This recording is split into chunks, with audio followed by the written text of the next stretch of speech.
காதல் காதல் காதல் காதல் காதல் இனித்திடும் நரகமா காதல் காதல்.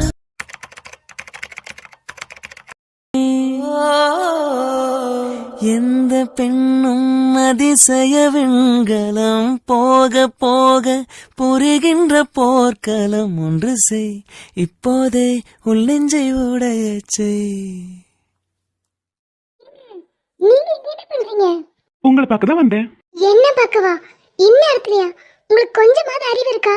வீட்ல யாராவது பார்த்தா என்ன ஆகுறது? ஒரு டாக்டர் பேஷண்ட்டை பார்க்க வந்தா தப்பா என்ன? பேஷண்டா?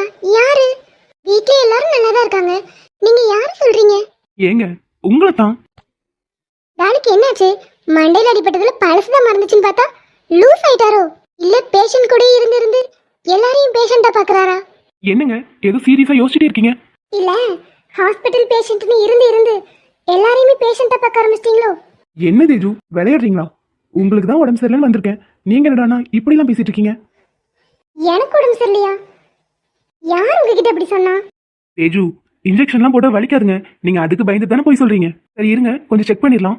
ஹலோ ஹலோ ஹலோ இருங்க, கொஞ்சம் பொறுமையா இருங்க. நான் நல்லா தான் இருக்கேன், எனக்கு உடம்புலாம் நல்லா தான் இருக்கு. உங்களுக்கு யார் அப்படி சொன்னா? நீ சார் தான் ஃபோன் அடிச்சாரு. தேஜுக்கு நான் வரும்போது ஹை ஃபீவரா இருந்துச்சு. உங்க ஹாஸ்பிட்டல்ல யாரையாவது அனுப்பி பார்க்க முடியுமான்னு கேட்டாரு. நானும் யாரையாவது அனுப்பிச்சிடலாம் தான் நினைச்சேன். ஆனா எனக்கு தான் மனசு கேட்கல. அப்பவே வந்திருப்பேன். பட் பேஷண்ட் இன்னைக்கு கொஞ்சம் அதிகமாவே வந்தாங்களா, கொஞ்சம் பிஸி, அதான் லேட் ஆயிடுச்சு. சாரி. ஓ, இது மச்சான் பார்த்து விட்ட வேலையா? அப்போ இவர்னு கன்ஃபார்ம் பண்ணனால சேர்த்து வைக்க நினைக்கிறார் போல. ஆனா இவருக்கு வந்த ஃபோன் கால்ல அன்னைக்கு நம்ம கேட்டோமே, இதுக்கு பின்னாடிலாம் அனீஷ் மச்சான் தான் இருக்காங்கன்னு. அப்ப எதுக்கு அவர் ஹெல்ப் பண்ணணும்? எனக்கு தெரிஞ்சு மச்சானை யாரோ வேண்டி மாட்டி விட பாக்குறாங்கன்னு நினைக்கிறேன். மச்சான் மேல எந்த தப்பும் இருக்காது. தேஜு என்னங்க, எனக்கு தான் உடம்பு நல்லா இருக்குன்னு சொல்லிட்டேனே, கிளம்புங்க. உண்மையாவே உங்களுக்கு ஃபீவர்லாம் இல்லையா? அதெல்லாம் எதுவும் இல்லைங்க, நீங்க கிளம்புங்க. அப்புறம் எதுக்காக அனீஸ் சார் அப்படி சொன்னாரு? அது நான் லைட்டா தலைவலின்னு சொல்லிட்டு இருந்தேன். மச்சான் அப்படி நினைச்சிருப்பாரு போல. அவர் இருக்கிற பிஸியில ஏதாவது யோசிச்சிருப்பாரு. சாரி உங்களை அலைய வச்சதுக்கு. சேச்சே அதனால ஒண்ணு இல்ல. சரி நான் கிளம்புறேன்.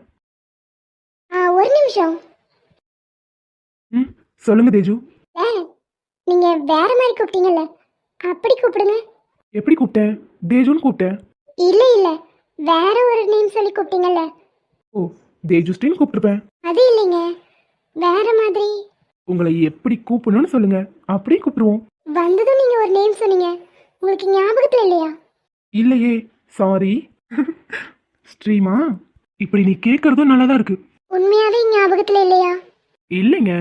சரி கிளம்புங்க, பார்த்து பத்திரமா போயிட்டு வாங்க. ஏங்க ஒன்னு கேட்கட்டுமா? என்ன கேட்க போறீங்க?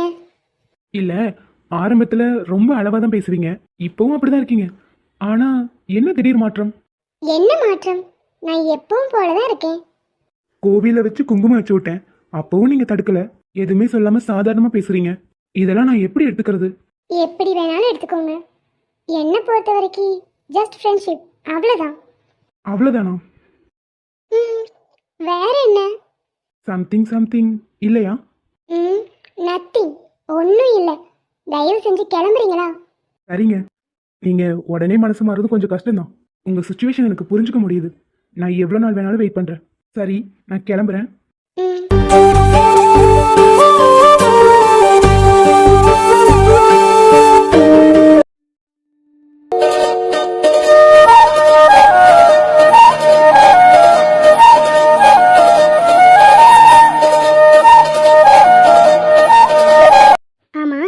இப்போ எதுக்கு இப்படி பிடிச்சு உட்கார வச்சிருக்கீங்க? எல்லாம் காரணமா தான். ஒழுங்கா விட்டுருங்க அர்ஜுன். இது ஹாலு, அத்தை மாமாலாம் வந்தா அவ்வளோதான். வந்தா எனக்கு என்ன? ஏன் பொண்டாட்டிய நான் கொஞ்சுறேன், என்ன யார் கேப்பா? உங்களை யாரும் கேட்க மாட்டாங்க, ஆனா எனக்கு தான் ஒரு மாதிரி இருக்கும். ப்ளீஸுங்க விடுங்க. முடியாது. விடுங்க அர்ஜுன். ஆனா நீங்க வர வர ரொம்ப தாங்க பண்றீங்க. ஏங்க ஹாலில் உட்காந்துருக்கோம், வேணாம் சொல்லிட்டேன். ஒன்னே ஒன்று குடு விட்டுறேன். என்னது? ஏன் உனக்கு தெரியாதா? அதெல்லாம் தெரியாது, தள்ளி போங்க. குடு விட்டுறேன். ஏங்க லூசா நீங்க? ஹாலில் உட்காந்துருக்கோம், யாராவது பார்த்துட போறாங்க. எனக்கு பயமா இருக்கு. இதுவும் நல்லா கிக்கா இருக்குல்ல, பயந்து பயந்து லவ் பண்றது. உங்களுக்கே இருக்காது, ஆனா எனக்கு தான் யாராவது பாத்துருவாங்களோன்னு சங்கட்டமா இருக்கு. விடுங்க. ஆஃப்டர் ஆல் ஒரு கிஸ்ஸு கேட்டதை கொடுத்துட்டா விட்டுற போறேன். நீ அதுக்கு கீழே இல்லைன்னு இழுத்துட்டு இருந்தா நான் என்ன பண்ண முடியும்? ஓ, ஆஃப்டர் ஆல் கிஸ்ஸா? தள்ளி போங்க சொல்லிட்டேன். என்னால முடியாதுப்பா. முடிஞ்சா தட்டி விட்டு போ. அது முடியாம தானே உட்காந்துக்கிட்டு இருக்கேன். விடுங்க. அதானே. அர்ஜுன் பிடி, சும்மாவா சொல்லு. ஏய் குட்டிமா, ப்ளீஸ் டி. ஒன்னே ஒன்று, சுத்தி யாருமே இல்லை, அப்புறம் உனக்கு என்ன பிரச்சனை? லிப்ஸ் இருக்குல்ல, அப்படியே கிரேப்ஸ் மாதிரியே இருக்கு. ஒரே ஒரு தடவை சாப்பிட்டுக்கவா? சோ, விட மாட்டீங்களே. ம், யாராவது வந்துருவாங்க அர்ஜுன், விடுங்க. ஏ ஏ ஏ சி மாமா. ஏக்கு அப்புறம் சி இல்லம்மா, பி. நீங்க ரெண்டு பேரும் எப்போ வந்தீங்க? நீ ஏபிசிடி சொல்லி கொடுத்துட்டு இருந்தல, அப்பவே வந்தாச்சு. சேச்சே, அதெல்லாம் ஒன்றும் இல்லை மாமா, சும்மா தான் பேசிட்டு இருந்தோம். ஆஹா, சரிம்மா சரி. நாங்கள் எதையும் பார்க்கல, எதையும் கேட்கல. லூசு, அப்பவே சொன்னேன், எல்லாம் உங்களால தான், மானமே போச்சு. சரி விடு, அண்ணா அண்ணி தானே. அப்புறம் மாமா, நீங்கள் இன்னும் ஸ்டேஷன் போலையா? கிளம்பணும்டா, இன்னைக்கு மதியானத்துக்கு மேலே போனா போதும். ஓ மாமா, ஒன்று கேட்கட்டா? ம், கேளு. இல்லை, நான் பார்த்த போலீஸ் எல்லாமே நல்லா தொப்பை எங்கேயுமே மீசையெல்லாம் வச்சுட்டு தான் பார்த்துருக்கேன். நீங்கள் மட்டும் எப்படி இவ்வளோ ஸ்மார்ட்டாக இருக்கீங்க? என்ன உள்ளுக்குள்ள அப்படியே ஏஆர் ரகுமான் சாங்லாம் ப்ளே ஆகுமே. சேச்சே, அப்படிலாம் இல்லை ஐஷு. ம், நம்பிட்டோம். அது மட்டும் இல்லை மாமா, இன்னைக்கு வேற சட்டை இல்லாமல் பார்க்கறதுக்கு உயிரை பட ஷாருக் கான் மாதிரி இருக்கீங்க. அப்படியா சொல்ற? தக்க தைய தைய தையா தையா தக்க தைய தைய தையா. உன் கண்ணின் அழகில் ஓர் 100 ஆண்டு, மூக்கின் அழகில் ஓர் 300 ஆண்டு, உன் அழகின் கதகதப்பில் வாழ வேண்டும் 500 ஆண்டுகள். தைய தையா தைய தைய தையா தையா தக்க தைய தைய தையா. தைய தையா. அப்பா முடியல, நம்மள கடுப்பேத்துறேன்னு ரெண்டும் சேர்ந்துக்கிட்டு ஆடியன்ஸ் கடுப்பேத்தது போல. நீ மட்டும் என்னடா பார்க்கறதுக்கு நல்லா கொழு கொழுன்னு ஹன்சிகா மாதிரியே இருக்கு. ஆத்து, இது ஹன்சிகா காதலையும் ஷாருக் கான் காதலையும் கேட்ட போது. கேட்டா கேட்கட்டும், உங்களுக்கெல்லாம் பொறாம என் அத்தை பொண்ணு என்ன ரசிக்கிறான்னு. மூஞ்ச பாரு முண்டக்கண்ணா. அங்க மட்டும் என்ன வாழுதான் முண்டக்கண்ணி. எருமை. என்ன மாமா, ரெண்டு பக்கமும் ஏதோ கருகிற ஸ்மெல் வர மாதிரி இருக்குல்ல? ஆமாடா, ரொம்ப நேரமா வீசுது. நானும் இப்பதான் கவனிக்கிறேன். வீடு ஃபயர் இன்ஜின் கூப்பிட்டு அணைச்சிருவோம். கொஞ்சம் திரும்பி பாருங்க. ஐஷு, என்ன என்ன என்ன? இல்ல வாடி, அப்புறம் இருக்கு உனக்கு. ஃபயர் இன்ஜின் விட்டு நீ நினைக்கிறியா நான் நினைக்கிறேன்னு பாத்துடலாம். சாரிடி பொண்டாட்டி, சும்மா. அப்படி ரெண்டு பேரும் ஏதோ பேசதான் வந்திருக்கீங்கன்னு தெரியுது. என்ன விஷயம்? அது ஒன்றும் இல்லை அர்ஜுன், கார்த்தி தான் சரவணான்னு தெரிஞ்சு போச்சு. ஸோ நம்ம அப்படியே இருந்தால் சரிப்பட்டு வராதுல்ல. அவங்க ரெண்டு பேரையும் சேர்த்து வைக்க ஏதாவது ஸ்டெப் எடுக்கணும். அவருக்கு பழசெல்லாம் ஞாபகப்படுத்துறதுக்கு ஏதாவது பண்ணணும். அதான். என்னது, அந்த கார்த்தி தான் சரவணாவா? என்கிட்ட இது யாரும் சொல்லவே இல்லை. அர்ஜுன், இவகிட்ட நீ சொல்லலையா? இல்ல, நீ ப்ராப்ளம்லாம் சால்வ் ஆனதுக்கு அப்புறம் சொல்லிடலாம்னு நினைச்சேன். எப்படி, இது எப்படி பாசிபிள்? அது ஒன்றும் இல்லை காவ்யா, சில எமர்ஜென்சி சுச்சுவேஷனில் ஃபேஸ் சர்ஜரி பண்ணுவாங்க. அந்த மாதிரி அவருக்கும் யாரோ பண்ணியிருக்காங்க. ஆக்சிடெண்ட்டில் அவர் சாகலை, உயிரோடு தான் இருந்திருக்காரு. அப்பா, எனக்கு தலையே சுத்துது. என்னால் இது நம்பவே முடியலை. அது மட்டும் இல்லை, அவருக்கு பழசெல்லாம் மறந்துருக்கு வேற. இது வேறையா? முடிஞ்சது. இதெல்லாம் சமாளித்து எப்படி சேர்த்து வைக்க போறீங்க? அதுக்கு தான் உங்ககிட்ட பேச வந்தோம். ஏதாவது ஐடியா சொல்லு அர்ஜுன். இப்போ வேற அவன் ரொம்ப மக்கா இருக்கான். டேய் டேய், பொறாமையில தானே சொல்ற. எனக்கு என்ன பொறாமை? அதெல்லாம் ஒன்றும் இல்லையே. அவன் தான் சரவணான்னு தெரிஞ்சதும் உடனே ஃபோன் பண்ணி தேஜுக்கு உடம்பு சரியில்லைன்னு அவனை வீட்டுக்கு வர வைக்கலான்னு பார்த்தேன். அவன் என்னடான்னா அதை புரிஞ்சுக்காம வேற டாக்டர் அனுப்புறேன்னு சொல்கிறான். தேஜுவை பார்க்க வீட்டுக்கு வந்தானோ இல்லையோ தெரியல. இந்த மாதிரி ஏதாவது ஒரு ஐடியா பண்ணி அவங்க ரெண்டு பேரும் அடிக்கடி மீட் பண்ண வச்சாலே போதும். ஆட்டோமேட்டிக்காக பழசெல்லாம் ஞாபகம் வந்துடும்.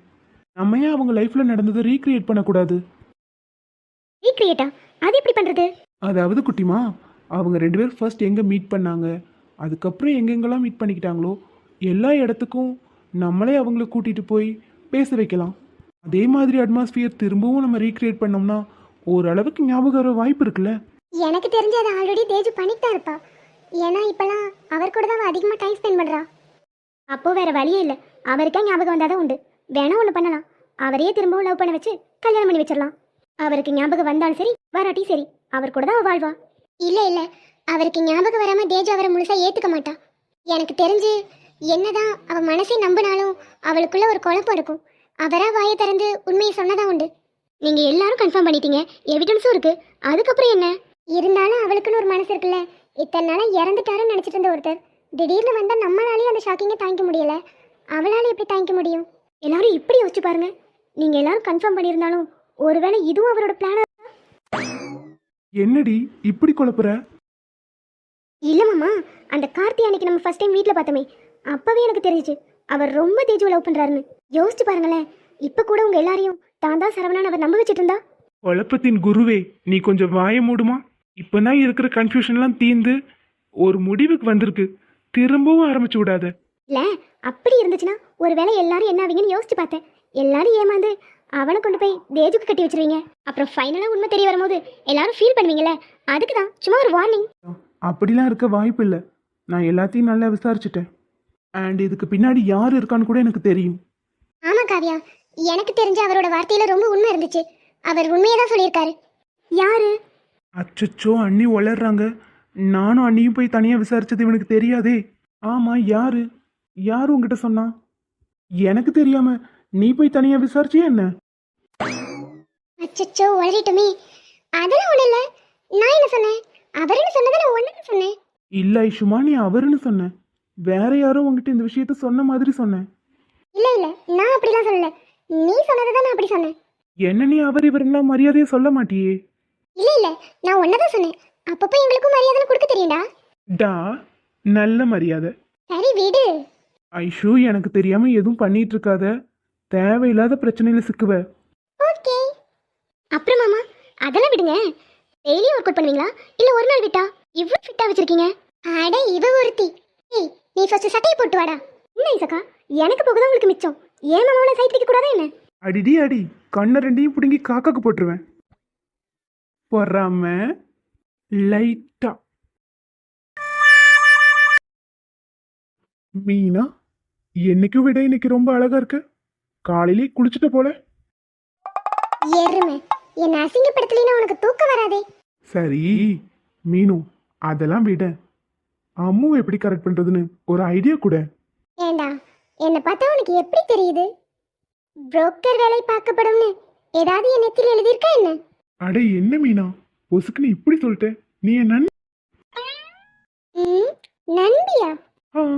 பாய் ஃப்ரெண்டா நண்பன்? நீ கேளாச்சே, அதான் நண்பி. சரி சரி, இப்ப என்ன பண்ணணும் சொல்லி தொலை. இப்ப வரைக்கும் அவகிட்ட ஒரு வார்த்தை கூட பேசல. எப்படி பேசுறது, எப்படி ஸ்டார்ட் பண்றது? வாயால தான் பேசணும். இத போய் நினைச்சினா நீயே சிரிச்சுக்கோ. ஆமா, என்ன டிஸ்கஷன்? வாங்க மேடம், எல்லாம் உங்களை பத்தி தான். லூசு, சும்மா இருடி. உங்ககிட்ட கொஞ்சம் தனியா பேசணும். பேசலாமா? ஏன்கிட்டயா? உங்ககிட்ட தான். இருங்க வரேன். வண்டியை தள்ளி தான் ஸ்டார்ட் பண்ணணும்னு நினைச்சேன், ஆனா தானாவே ஸ்டார்ட் ஆகுது. என்ஜாய். சுத்தி வளைச்செல்லாம் பேச விரும்பல. ஸ்ட்ரெயிட்டாவே விஷயத்துக்கு வரேன். உங்களுக்கு என்ன பிடிச்சிருக்கான்னு தெரியல, எனக்கும் உங்களை பிடிச்சிருக்கான்னு தெரியல. ஆனா என் ஃபேமிலிக்கு உங்களை பிடிச்சிருக்கு. ஸோ எனக்கு ஓகே தான். உங்களுக்கு? எனக்கும் ஓகே தான். உங்க ஃபேமிலி எனக்கு ரொம்ப பிடிச்சிருக்கு. அதுல ஒரு ஆளா நான் வர்றதுக்கு ரொம்ப லக்கின்னு ஃபீல் பண்றேன். பட் அன்னைக்கு நீங்க சொன்ன கண்டிஷன் தான் கொஞ்சம். அது நான் சும்மா தான் சொன்னேன். எனக்கு அதுலலாம் விருப்பம் இல்லை. அப்படி சொன்னால் நீங்கள் என்ன வேணான்னு சொல்லுவீங்கன்னு எனக்கு தெரியும். அதுக்காக தான் அப்படி சொன்னேன். பிகாஸ் சதீஷோட மனசை மாற்றிடலான்னு நினச்சேன்.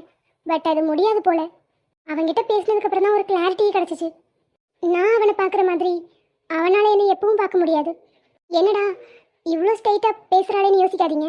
என்னை பற்றி என்ன கட்டிக்க போகிறவருக்கு எல்லாமே தெரிஞ்சிருக்கணும்னு நினைக்கிறேன். நான் அவரை லவ் பண்ணது உண்மைதான். அதுக்காக தான் இவ்வளவும் பண்ணேன். ஆனால் அவர் வேண்டான்னு சொன்னதுக்கப்புறமும் அவர் பின்னாடி திரியிற அளவுக்கு முட்டாள் கிடையாது. புரியுதுங்க. ஸோ இனி நம்ம விஷயத்துக்கு வருவோம். ஒருத்தர் பற்றி ஒருத்தர் புரிஞ்சுக்குவோம். போக போக இன்னும் பிடிச்சிச்சின்னா அதுக்கப்புறம் பார்த்துக்கலாம். சரி சொல்லுங்க, இன்னைக்கு நம்ம வெளியே போகலாமா? இன்னைக்கா? நீங்க கொஞ்சம் ஃபாஸ்டா தாங்க இருக்கீங்க. ஆமாம்மா, நான் அப்படிதான். எங்கே போகலாம்? உங்களுக்கு ஏதாவது ஐடியா இருக்கா? இல்லை இல்லை, வேணாம் வேணாம். பிளேஸ் நானே ஃபிக்ஸ் பண்ணுறேன். பீச்சுக்கு போகலாமா? இல்லை இல்லை வேணாம், பார்க் போகலாம். என்ன இவங்க, நம்ம இன்னும் போலான்னு கூட முடிவு பண்ணல, அதுக்குள்ளேயே நம்மளை கொஸ்டின் பண்ணிட்டு அவங்களே டிசைட் பண்றாங்க. விக்கி, இதெல்லாம் செட் ஆகுமா? என்னங்க போலாம்ல? ம் போலாம். மீனா, வெளியே போயிட்டு வரோம். என்னதான் வெளியே சிரிச்சு சிரிச்சு பேசினாலும் மனசு ரொம்ப வலிக்குது விக்கி. இந்த 3 வருஷமா என் லவ் உங்ககிட்ட சொல்லாம இருந்ததுக்கு ஒரே காரணம் உன் ஸ்டடீஸ் டிஸ்டர்ப் ஆகக்கூடாதுங்கிறதுக்காக தான். ஆனா இப்படி சொல்லாமலே முடிஞ்சு போகணும் நினைச்சு கூட பார்க்கல. பரவாயில்ல, நீ எப்படி இருந்தாலும் ஹாப்பியா இருந்தா எனக்கு அதுவே போதும். அம்முவும் நல்ல பொண்ணுதான், உன்னை நல்லாவே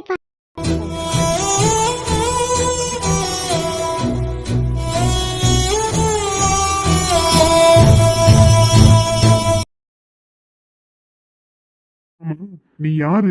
என்ன எதுக்காக பார்க்கணும்னு சொன்ன? யாருலாம் உனக்கு தெரிய வேண்டிய அவசியம் இல்லை. ஆனா உன்னோட எதிரியும் என் எதிரியும் ஒரே ஆள் தான். எதிரியா? நீ தீர்த்துக்கிட்ட நினைக்கிறியே அந்த ஐஸ்வர்யா, அவ தான் என்னோட எதிரியும். அவ தான். அவளை எங்க எப்படி முடிக்கணும்னு நான் சொல்றேன். அதுபடி நீ செஞ்சா நீ கேட்குற காசை நான் தரேன். இதுல உன் பேரும் வராம நான் பாத்துக்கிறேன். நீயா? நீயே பார்க்கறதுக்கு சின்ன பொண்ணு மாதிரி தெரியுற. நான் சொல்ற வேலையை மட்டும் முடி.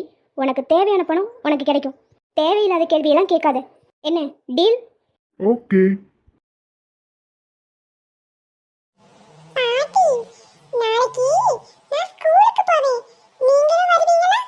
நாளைக்கா? நான் வரலடா தங்கம், நீ போயிட்டு வா. அடுத்த வருஷம் ஸ்கூல் சேர்த்து விட்றேன்னு சொல்லிட்டு இருந்தேம்மா. அதை கேட்டுட்டு இப்படி பேசுறான்னு நினைக்கிறேன். பாட்டி ஸ்கூலுக்கு வந்தா டீச்சர் அடிப்பாங்கல்ல? அடிப்பாங்களா? தப்பு பண்ணாத அடிப்பாங்க.